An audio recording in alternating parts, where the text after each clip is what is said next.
Muy buenas tardes a todos los participantes. Les damos la bienvenida desde las instalaciones de la Dirección de Infosalud, Dirección General de Telesalud, Referencia y Urgencia del Ministerio de Salud.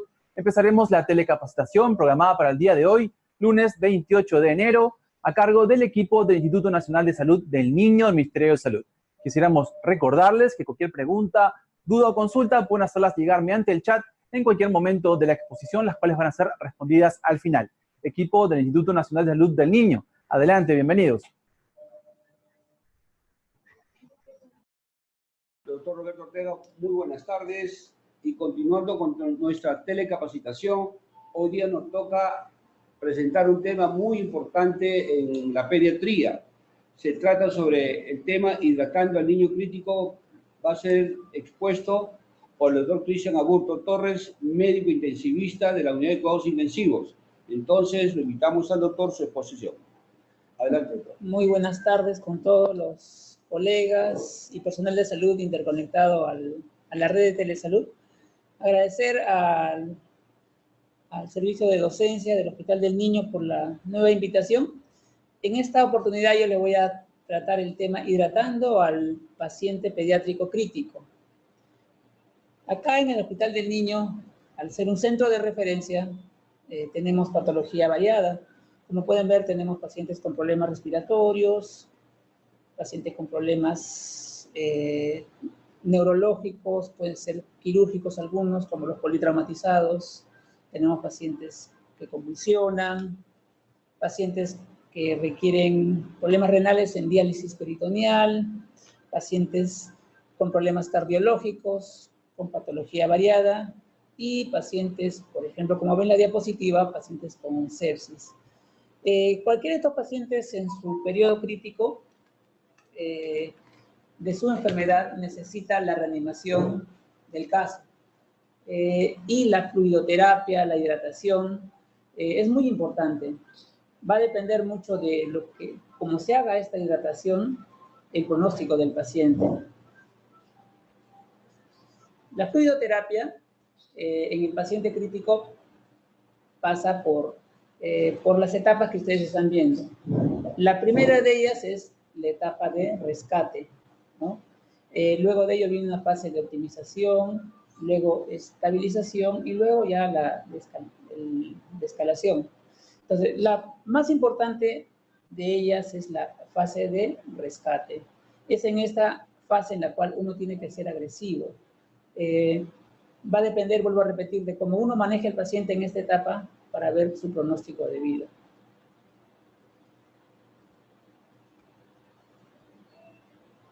Y con lo que es fluidos, reanimación hídrica, existen varias preguntas, ¿no? Una de ellas es, ¿cuál es el mejor tipo de fluido que se va a emplear cuando se reanima un paciente crítico? Otra pregunta es, ¿cuál es el momento apropiado para el uso, ¿no?, de este fluido? Otra pregunta es, ¿cuál es la cantidad, la velocidad de infusión de este fluido? Y cuál es la forma óptima, la manera adecuada de supervisar si es que lo que estamos haciendo con los fluidos, la hidratación, si es la eficacia y la seguridad de esta, ¿no? Pero no olvidar de que de la resucitación inicial va a depender el pronóstico del paciente. Entonces, miren, acá tenemos un triángulo que le llaman el triángulo de la estimación pediátrica. Este triángulo tiene 3 aristas. Va a servir para evaluar cualquier paciente crítico, sea un paciente, por ejemplo, séptico, un paciente branquemado, un paciente politraumatizado, un paciente quirúrgico, cualquier tipo de paciente que esté en estado crítico. Este es nuestro triángulo para poder evaluarlo y hacer un buen diagnóstico, y de ese diagnóstico hacer un buen manejo del paciente. Entonces, la primera arista, como pueden ver, es la apariencia. Cuando el paciente llega a la emergencia o en algún servicio que esté, ¿cómo luce el paciente, no? Mucho tiene que ver esto con el sensorio del paciente. Cómo está su tono muscular, cómo está la interacción, en este caso, si llega a la emergencia, con el familiar, papá, mamá, o con el médico que lo está evaluando, o con el residente, el interno, quien sea, cómo está esa interacción médico-paciente, cómo luce, cómo llora, ¿no? Cómo su estado, en este caso, sensorio. La otra arista muy importante es el trabajo para respirar, ¿no? Muchas veces llegan los pacientes a la emergencia con un distrés severo y no queda la duda de intubarse el paciente. Pero otras veces llega un paciente con un distrés que es muy leve, que a veces se nos puede pasar. Pero si no hacemos un diagnóstico adecuado, este distrés leve va incrementándose y se torna severo, ¿no? Es muy importante ver cómo está en la parte respiratoria, ¿no? Examinar al paciente, si hay sonidos anormales, si el paciente está en una posición anormal para respirar, si hay retracciones, si hay, ¿no? Apneas en los niños pequeños, en los pacientes lactantes. Y la otra arista muy importante que siempre se debe evaluar es la circulación. En este caso, ustedes están viendo la foto, es el llenado capilar. Tenemos que evaluar eso, muchas veces se nos pasa, ¿no?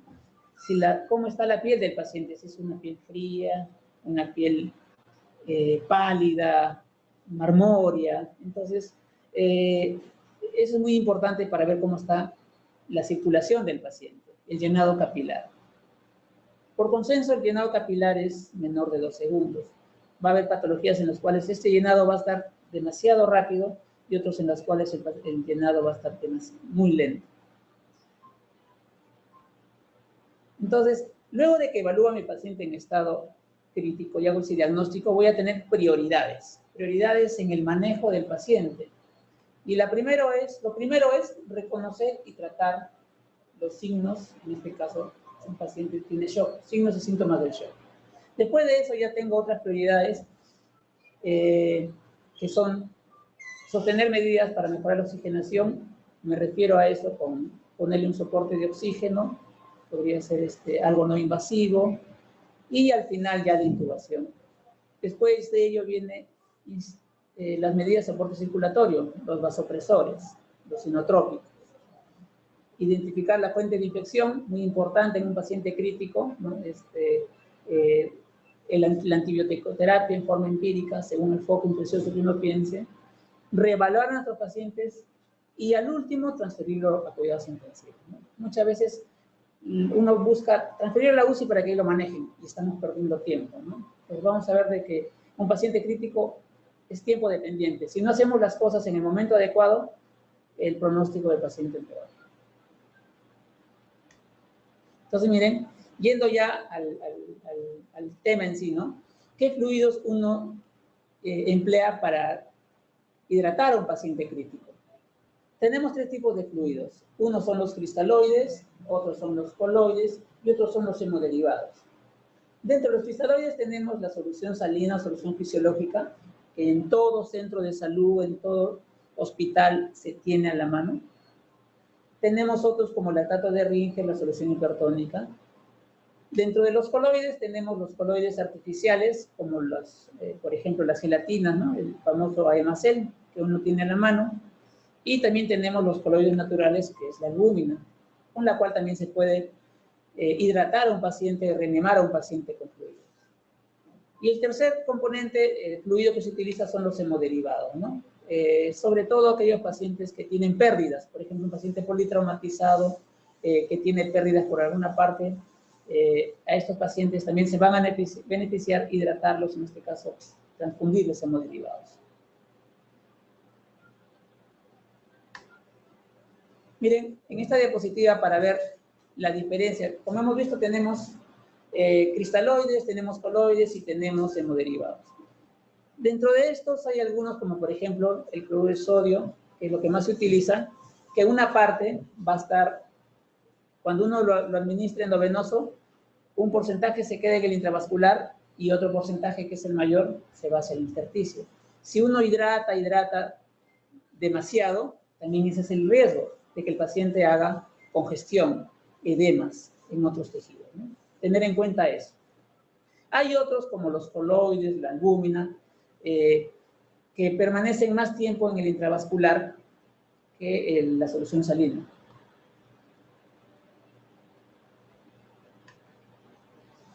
Este cuadro es para ver la diferencia, ¿no? En este caso de los cristaloides isotónicos tenemos la solución salina, el lactato de Ringer, ¿no?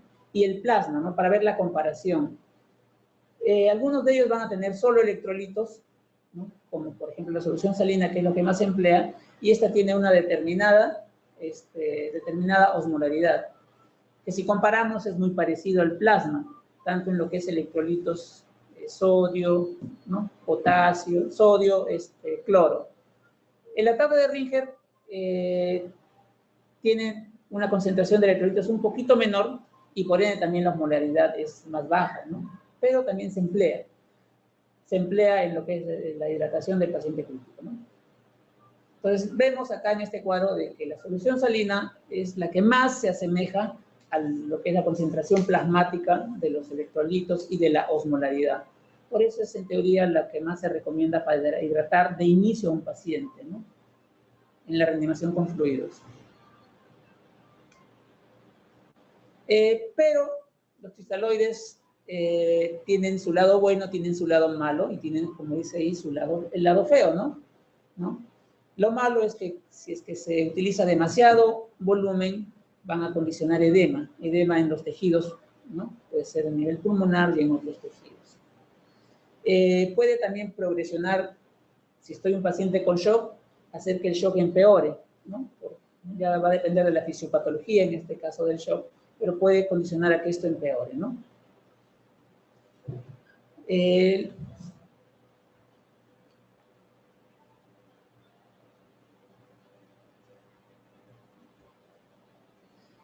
Otro tipo de fluido que se utiliza en la reanimación con fluidos en el paciente crítico es la solución salina hipertónica. No es lo usual, no es lo frecuente, pero sí, vean, esta solución salina hipertónica, su mismo nombre lo dice, tiene mayor concentración, en este caso, de sodio. El hipertónico puede ser al 3%, al 5%, al 7.5%, y dependiendo del porcentaje, va a tener más cantidad de sodio, y por ende también su osmolaridad, ¿no? Entonces, tener cuidado con eso, ¿no? Puede hacer un daño al pacientito, pero igual, o sea, se puede utilizar en la reanimación, ¿no? Por ejemplo, utilizamos bastante en los pacientitos con politraumatismo, con TEC severo, para tratar de disminuir el edema cerebral en primer momento, ¿no? Comparemos con la solución salina, ¿no? La concentración de sodio, en este caso, vean la diferencia que es bastante, y la osmolaridad, ¿no? Es también bastante la diferencia, dependiendo de cuál utilicemos, al 3%, al 5%, al 7.5%.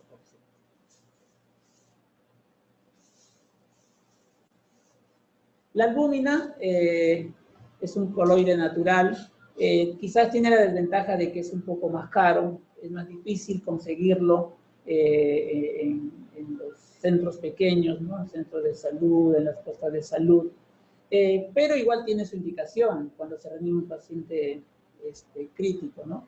Se emplea, por ejemplo, en los pacientes quemados, también se puede utilizar en los pacientes con sepsis, ¿no? Hay cierta evidencia de que también da un beneficio al paciente, pero la limitante, como digo, es su costo, ¿no? Difícil de conseguirlo. Tiene también sus efectos adversos, ¿no? Y puede condicionar, como dice ahí, la fuga capilar, ¿no? Y hace edema, congestión pulmonar si es que se utiliza en forma inadecuada. Acá hay un estudio, el estudio SAFE, ¿no? Que compara el uso de albúmina versus solución salina en la resucitación de fluidos en cuidados intensivos. Este estudio demostró, ¿no? De que no había ninguna diferencia en la reanimación hídrica de un paciente crítico entre utilizar albúmina y utilizar solución salina. Si ustedes ven ahí el riesgo, o sea, casi iba hacia el centro, ¿no? Ni para un lado ni para el otro a favor. Entonces, este estudio, concluyó de que no había ninguna diferencia entre utilizar albúmina versus salino en lo que es la mortalidad de los pacientes, ¿no? Hacia los 28 días en cuidados intensivos. Acá tenemos uno de los estudios pioneros en pediatría, ¿no? La reanimación hídrica en pacientes con shock séptico, ¿no? Allá por el año 91, Joseph Tarsilo, ¿no? Él es un médico anestesiólogo que empezó este estudio allá en el año 91 y fue, ¿no? Él evidenció que aquellos pacientes que se reanimaban con fluidos, por ejemplo, a unos le ponían bolos de 20 cc por kilo, a otros 2 bolos de 20 cc por kilo, a otros 3 bolos, y a otros no se le ponía, ¿no? No se le ponía fluidos. El que evidenció de que aquellos pacientes a quienes se le reanimaba con más de 2 bolos, es decir, más de 40 cc por kilo, el pronóstico de vida de estos pacientes mejoraba. Y de ahí salió, ¿no? Esa recomendación que ustedes, los que son intensivistas o médicos emergencistas, pediatras, han leído, ¿no? Se recomienda 3 bolos de 20 cc por kilo. Este fue el estudio madre que empezó todo esto, ¿no? Y que ahora también tiene controversias, como vamos a ver más adelante. ¿Qué es lo que evidenció este estudio, no? Evidenció la reducción de la mortalidad, ¿no? De un 38% a un 8% de mortalidad, ¿no? Y dio énfasis a la reanimación del paciente en la primera hora, ¿no? En su estado crítico en la primera hora era muy importante, ¿no? El golden hour que le llaman. Y acá tenemos una de las guías, ¿no? De sepsis.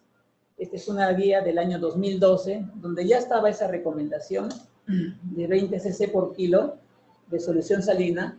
Ahí también recomiendan albúmina, que se pasa en 5 a 10 minutos, ¿no? Pero también esta guía recomienda de que tenemos que tener cuidado, ¿no? Si es que hay algún signo de congestión, por ejemplo, hepatomegalia, estertores, entonces ahí ya uno tiene que parar la mano y ya no es fluido, ¿no? Ya entra a tallar otras cosas como son los sinotropos, los vasopresores.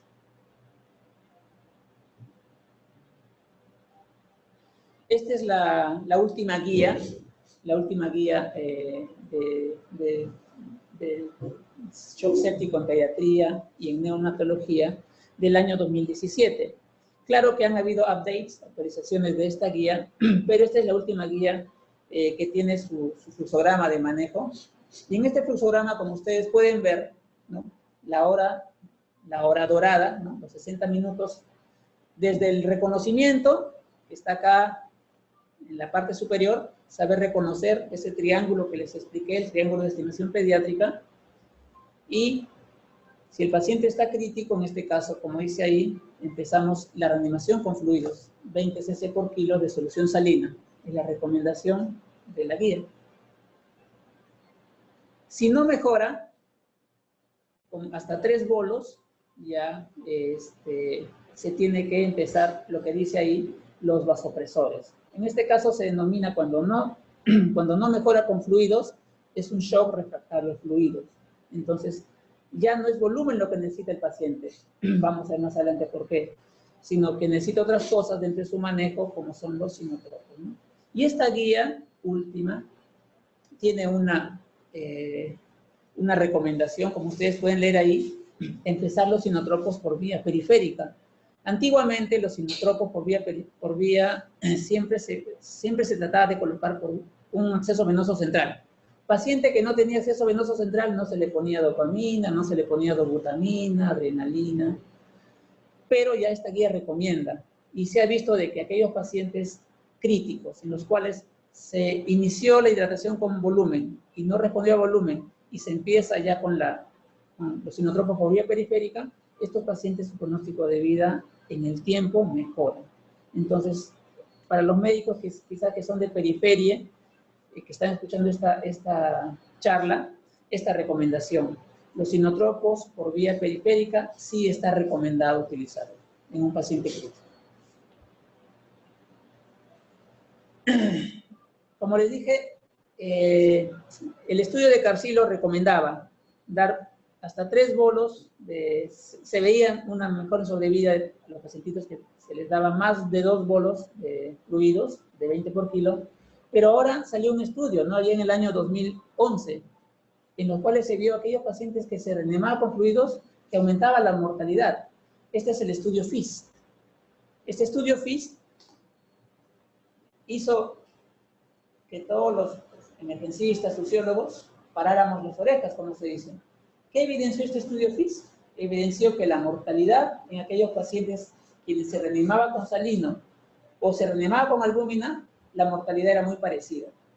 Este estudio, que abarcó más de 3.000 personas, 3.000 niños, tuvo que suspenderse porque se vio que la mortalidad era considerable.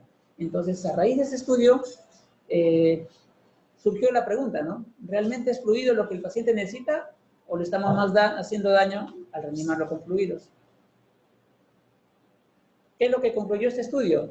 Que los bolos de fluidos aumentaron significativamente la mortalidad dentro de las 48 horas en los niños críticamente enfermos, con una perfusión alterada.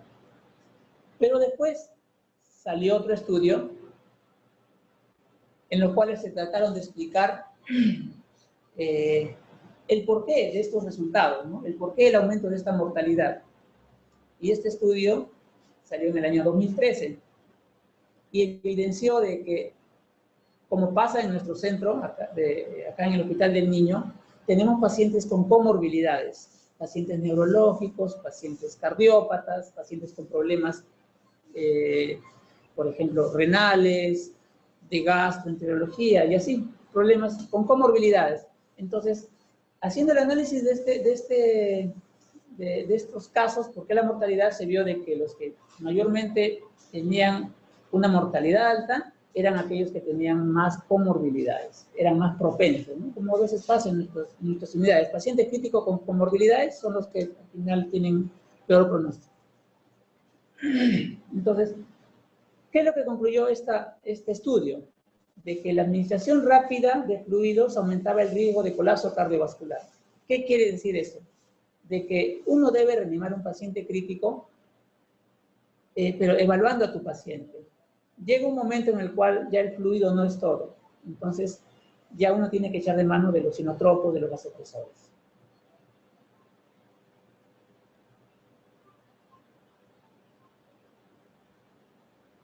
Otra cosa que tenemos que tener presente es la sobrehidratación que se da al paciente. Como les dije, en las etapas de la reanimación de un paciente crítico, la primera es la etapa de rescate, en la cual uno tiene que muchas veces ser generoso, pero hasta cierto punto. Entonces acá vemos la curva, la famosa curva de Frank-Starling, ¿no? En la cual vemos que nuestro corazón, cuando uno le pone fluidos, la precarga, ¿no?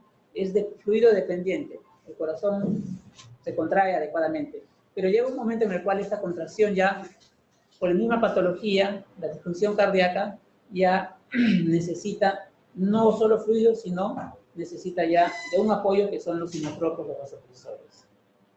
De ahí el porqué de que no todo es fluidos, sino también muchas veces inotropos vasopresores.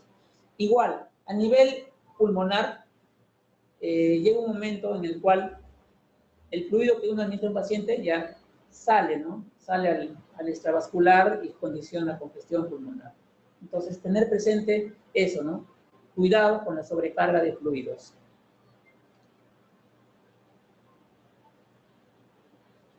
Esta diapositiva, para que puedan ver, cuando uno reanima un paciente con fluidos, tener presente de que cuando uno se excede en esta reanimación, puede generar edema en cualquier órgano de nuestro cuerpo, cerebro, corazón, intestino, hígado, riñones, ¿no? Y bueno, eso ya tiene sus efectos, ¿no?, en contra del paciente.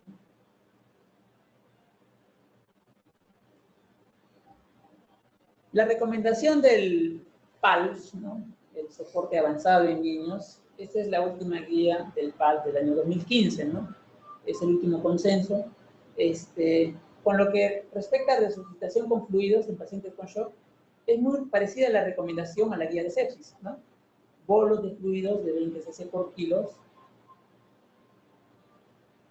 Y dice, ¿no?, las soluciones isotónicos o los coloides son efectivos, cualquiera de ellos, ¿no? La idea es utilizarlo en forma, evaluar a nuestro paciente, ¿no?, en forma oportuna y adecuada.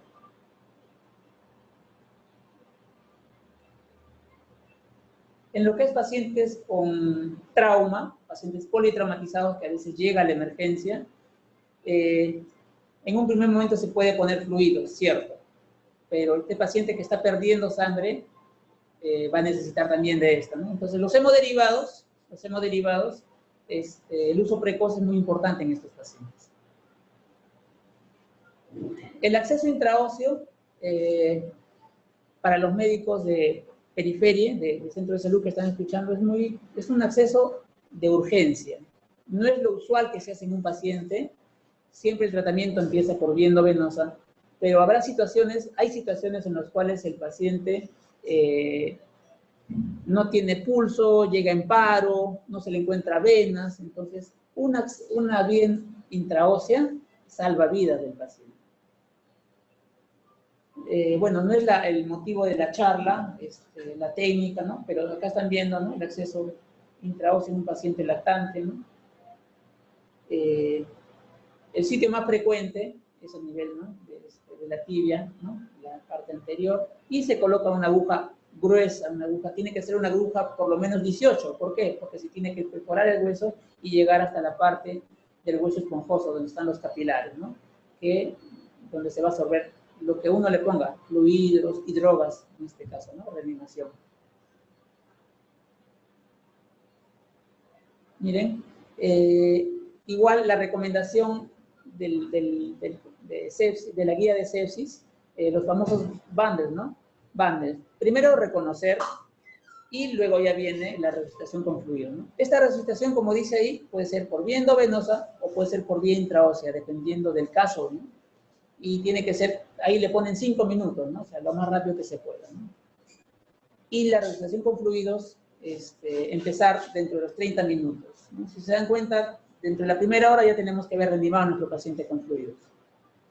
Y después ya viene la etapa de estabilización, ¿no? Ahora, por vía intraósea, ¿qué se puede utilizar? ¿No? Hay una mnemotecnia que nos enseñan cuando hacemos, ¿no?, el curso de PALS, que son estas, ¿no?, las siglas.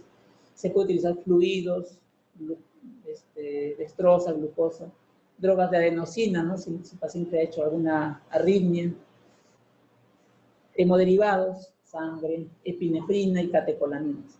Se pueden utilizar otros medicamentos como el gluconato de calcio, pero lentamente, sulfato de magnesio y el bicarbonato, ¿no? A veces tenemos un paciente que llega acidótico, ¿no? Entonces se podría colocar con una vía intraósea, pero lentamente, con mucho cuidado.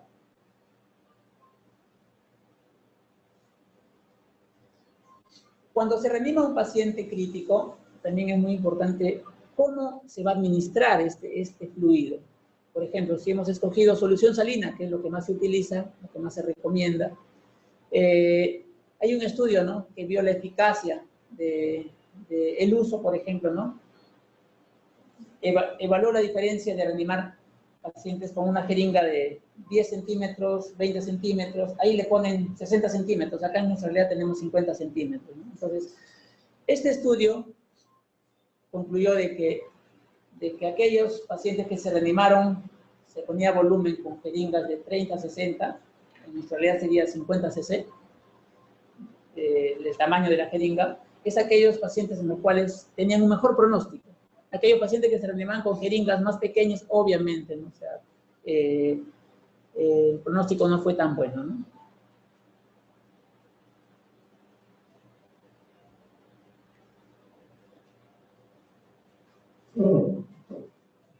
Este es un estudio, una revisión del New England, ¿ya? Con respecto a los fluidos que se utilizan en determinadas situaciones, pacientes críticos, ¿no? Por ejemplo, la albúmina, como les decía, está considerada, se recomienda durante la resucitación en pacientes con sepsis severa. La solución de cristaloides isotónicos se recomienda en pacientes con trauma, los famosos politraumatizados, los tequeados, y tratarlos con solución salina. Por ejemplo, si tengo un paciente con pérdidas, con hemorragias, las transfusiones con hemoderivados son lo indicado en este caso. Si tengo un paciente con TEC severo, por ejemplo, la albúmina no está recomendada porque se ha visto aumento de la mortalidad a aquellos pacientes con trauma craneoencefálico a quienes se les administró albúmina. Entonces la albúmina como que no estaría recomendada en estos casos.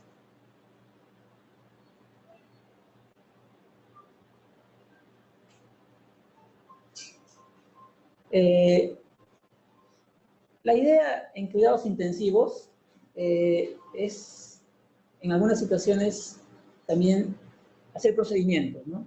Y uno de los procedimientos no invasivos que ayudan, ¿no? Que ayudan en la evaluación de un paciente que necesita fluidos es la ecocardiografía. La ecocardiografía tiene la ventaja, como les dije, de ser no invasivo. Se puede hacer al costado, en la cama del paciente, ¿no? ¿Y qué me permite valorar la ecocardiografía? Permite valorar, ¿no? La precarga. Por ejemplo, aquellos pacientes a quienes se ha reanimado, permite ver si el paciente ya no necesita más fluidos o necesita. En este caso, ¿qué evalúo yo? Por ejemplo, en la precarga, el eje subcostal. Se evalúa el índice de colapsabilidad de la vena cava inferior. Entonces, sí, aquellos que saben hacer ecocardiografías entenderán de esto, pero para los que no tienen mucho conocimiento de la ecocardiografía, me permite ver en este caso el diámetro de la vena cava inferior. Si yo encuentro, por ejemplo, en la ecocardiografía que la vena está colapsada, significa de que el paciente todavía podría tolerar un bolo más o 2 bolos más de fluidos. Pero si se ve la vena cava inferior de que está dilatada, entonces este paciente ya no necesita volumen. Si no mejoró su presión, su perfusión, entonces lo que necesitaría posiblemente sería inotropos y vasopresores. Otra cosa que también me permite valorar la ecocardiografía es la contractilidad cardíaca, ¿no? El gasto cardíaco. Entonces, te da una idea, ¿no? De la parte hemodinámica. Bueno, eso sería todo con respecto a la charla. Si tuvieran preguntas, espero poder resolverlas. Muchas gracias por su atención a todos los que han estado interconectados.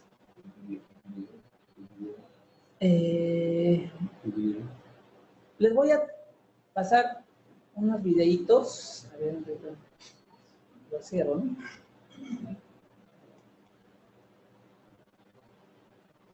Para...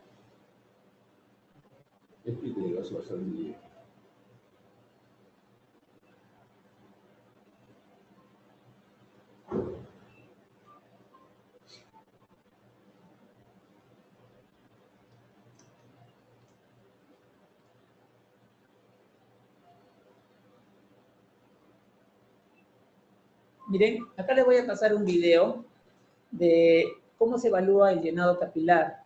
Como les dije, el llenado capilar, que me permite ver cómo está la perfusión de un paciente crítico, por consenso es 2 segundos. Entonces vamos a ver acá un paciente que tiene un llenado capilar lento. No sé, son videos que duran pocos segundos, pero vean, miren, acá está evaluando el médico en la emergencia de un paciente que tiene el llenado capilar lento. Si ustedes se dan cuenta, es un paciente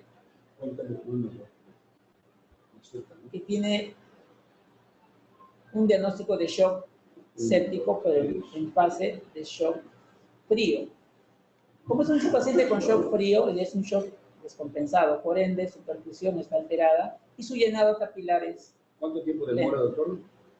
Demora más 4 segundos más o menos. Pero ahora lo normal es 2 segundos. Miren, ahora voy a ponerles un video de un paciente con shock caliente, que es la otra fase del shock séptico. Van a ver la diferencia, vean cómo este paciente, mírenle, el llenado capilar que evalúa el médico es un llenado... ¿Se dan cuenta? El llenado dura 1 segundo, ¿no? Y vean el color de la piel. La piel del paciente, en este caso su piel, está rubicundo. Por eso es que está en un estadio de shock caliente. Le llaman shock caliente porque predomina la vasodilatación. Y por ende, como está vasodilatado, la piel es rubicunda, la piel es caliente. Aunque ahí no lo está evaluando el médico, pero si palparan los pulsos, serían pulsos saltones. Entonces, este paciente es un paciente con shock séptico en estadio caliente. Todavía está compensado. Pero este otro paciente, para que me entiendan la idea, es un paciente con shock séptico, pero ya descompensado. Miren cómo llega, ¿no? La piel no está rubicunda, la piel está pálida, marmórea, ¿no? Miren el llenado. Pálido, ¿no? lento. Entonces, no se olviden para los médicos de periferia, ¿no? Evalúen siempre ese triángulo: sensorio, respiración y circulación. Vean el llenado. A ver, una última vez para que evalúen. Puedan ver. Vean, ¿no? Cómo se demora ese llenado. Entonces, importante. Claro. Inotropos también, inotropos vasopresores. Esos videitos quería enseñarles. Dicen que muchas veces una imagen vale más que 1000 palabras, ¿no? Si tuvieran alguna pregunta, por favor. No sé. Doctor Ortega, ¿alguna pregunta? ¿Cómo están? Muy buenas tardes. Muchos saludos, doctor Luján. Felicitar al doctor Cristian Aburto Torres, de la Unidad de Cuidados Intensivos del Instituto Nacional de Salud del Niño. Sí, hemos escuchado atentamente la telecapacitación.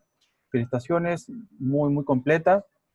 Pero sí tenemos algunas preguntas con respecto a cómo reconocer que ha fallado el tratamiento con fluidoterapia y cuándo comenzar el tratamiento con inotrópicos. Como le digo, doctor, primero es el reconocimiento, ¿no? Si uno lee las guías de manejo de paciente en estado crítico, para reconocer un paciente que tú estás evaluando, sea en la emergencia o en un determinado servicio, tiene 5 minutos. En esos 5 minutos tú tienes que ver cómo está el sensorio, la respiración y la circulación. Si tú ves que está alterado 1, 2 o 3 aristas de este triángulo, entonces el paciente está crítico, uno más que el otro dependiendo cuál está alterado.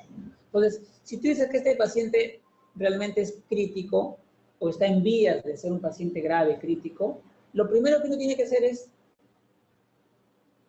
las funciones vitales, ¿no? Probablemente este paciente, si se está descompensando, ya va a empezar a chocarse, como se dice. La presión va a caer, el sensorio se va a alterar, la respiración también no va a ser adecuada y la circulación que hemos visto en los videos también se va a alterar.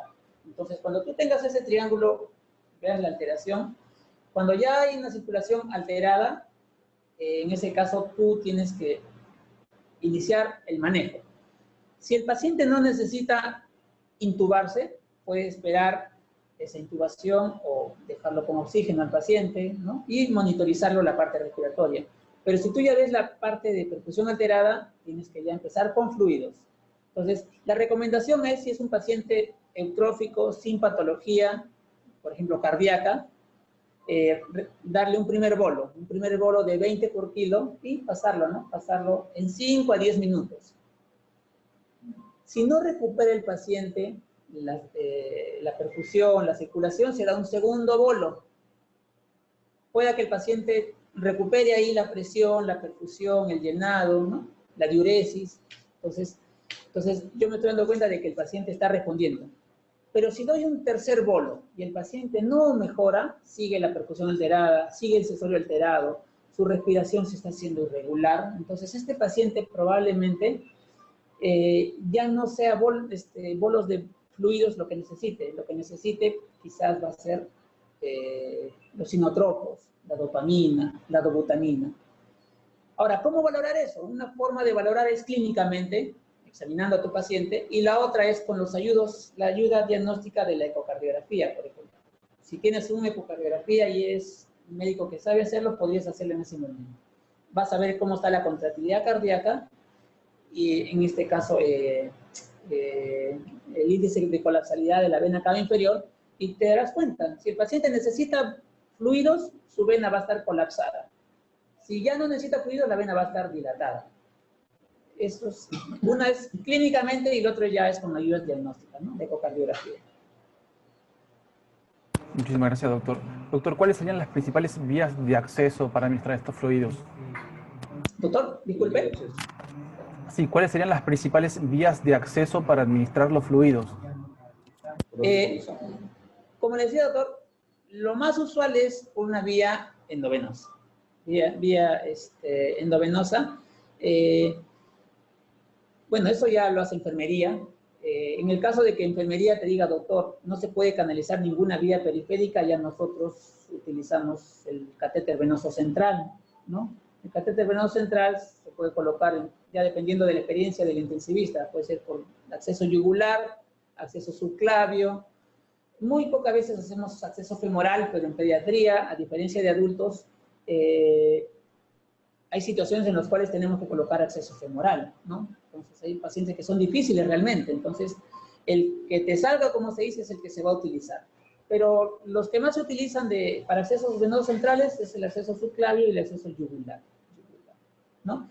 Si en caso el paciente no se pudo canalizar ni una vía periférica y el médico que lo está atendiendo no sabe poner catéter venoso central, como puede pasar muchas veces, ¿no? Entonces se puede hacer la vía intraósea. La vía intraósea puede ser lo más usual, lo más frecuente es en la tibia. Hay un videíto que también no les he podido mostrar, donde se ve, ¿no? De que se puede hacer el acceso intraóseo en el fémur, se puede hacer en el húmero, en el esternón incluso. Pero lo más frecuente es el acceso intraóseo en la tibia, tibial anterior. Y para hacer ese acceso intraóseo se utilizan las agujas gruesas, las agujas 18, porque si utilizamos una aguja número 21, esta aguja se va a doblar, se va a romper. El acceso intraóseo son con agujas gruesas.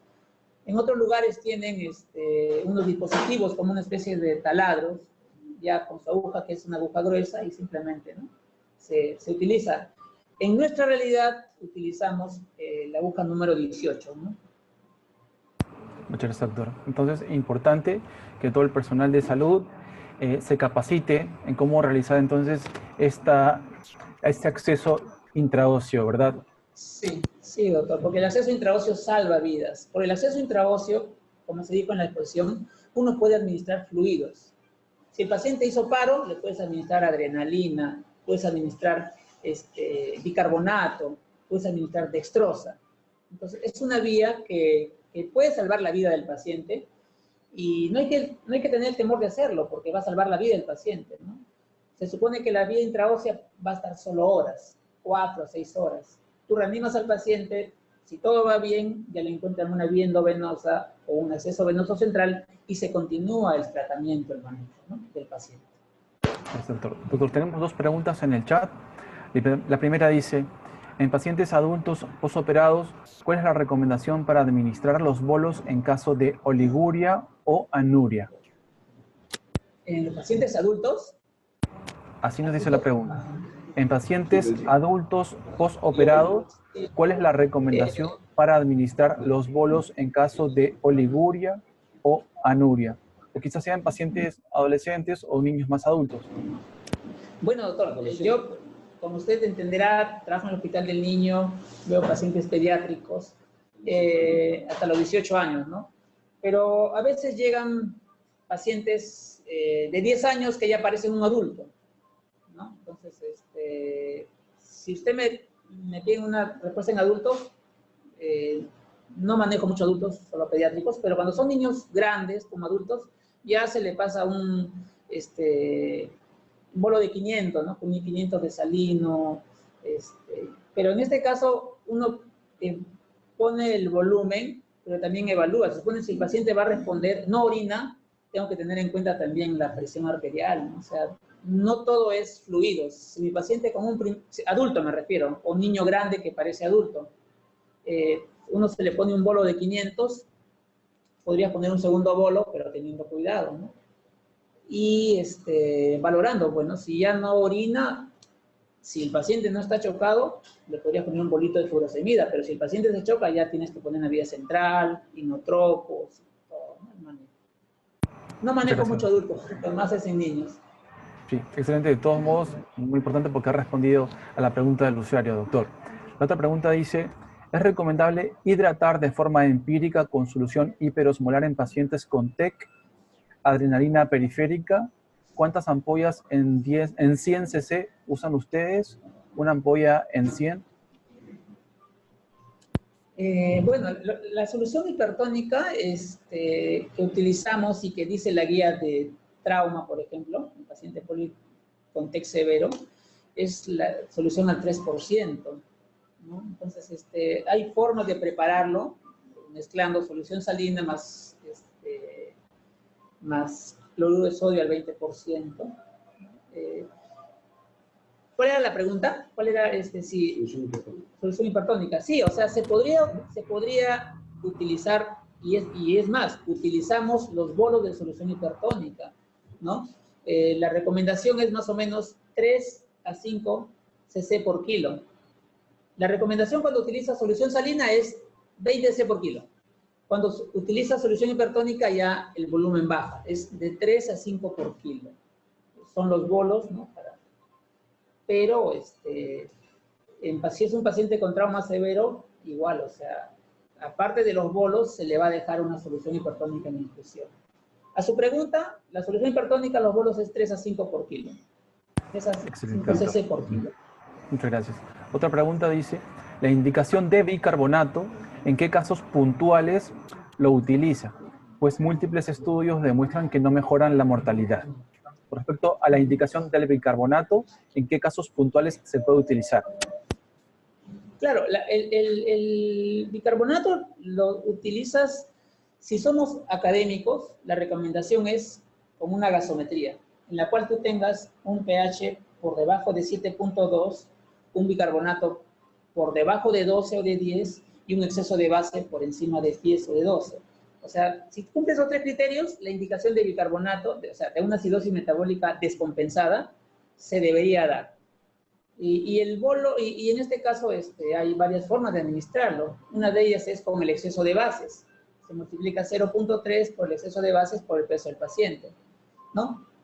Te sale un valor y le pones la mitad de ese volumen, supongamos, me salió 50 cc. La mitad se pone como bolo y la otra mitad ya se deja en infusión continua. Esa es una forma de administrar bicarbonato. Pero es cierto, o sea, si yo tengo un paciente que tiene acidosis metabólica leve, realmente no está indicado el bicarbonato, porque también tiene efectos adversos. Lo que está indicado es tratar la causa de esa acidosis. Por ejemplo, si es una sepsis, manejo de sepsis. Si es un paciente deshidratado, manejo de la deshidratación, ¿no? Muchas veces, por ejemplo, vienen pacientes con cetoacidosis diabética, pHs descompensados. Entonces, acidosis metabólica me refiero, pero todo es por su hiperglicemia. Uno maneja la hiperglicemia y la acidosis metabólica se va a compensar. Excelente, doctor. Muchísimas gracias. Nos han preguntado cómo sería la hidratación de inicio en un paciente gran quemado. Bueno, para pacientes gran quemados hay fórmulas, hay